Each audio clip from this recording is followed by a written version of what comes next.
બનાસકાંઠા જિલ્લાના ધાનેરા તાલુકા ખાતે ડોક્ટર બાબા સાહેબ આંબેડકર જન્મ જયંતિ ઉજવણી સમિતિ દ્વારા ભવ્ય રીતે કાર્યક્રમ યોજવામાં આવ્યો હતો કે જેમાં આવી રામાપીરના મંદિરથી લાલ ચોક સુધી ભવ્ય શોભાયાત્રા યોજાઈ હતી। દર વર્ષની જેમ આ વર્ષે પણ ડોક્ટર બાબા સાહેબ આંબેડકરની જન્મ જયંતિ નિમિત્તે ધાનેરા લાધાપુરા વિસ્તારમાં આવેલ રામાપીરના મંદિરથી ભવ્ય શોભાયાત્રા નીકાળવામાં આવી હતી। ડોક્ટર બાબા સાહેબ આંબેડકરની જન્મ જયંતિની ભવ્ય ઉજવણી કરવામાં આવી હતી। ડોક્ટર બાબા સાહેબ આંબેડકર જન્મ જયંતિ ઉજવણી સમિતિ દ્વારા સુચારું આયોજન કરવામાં આવ્યું અને શોભાયાત્રા ધાનેરાના જાહેર માર્ગો પર ફરી હતી। બીજી તરફ ઠેર ઠેર લોકો અને આગેવાનો દ્વારા શોભાયાત્રાનું ભવ્ય સ્વાગત કરવામાં આવ્યું હતું।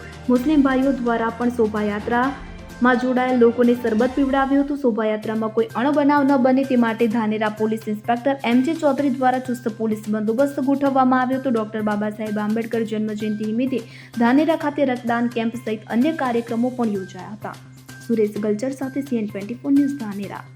હવે જુઓ દેશ દુનિયાની તમામ ખબરો તમારી આંગળીના ટેરવે।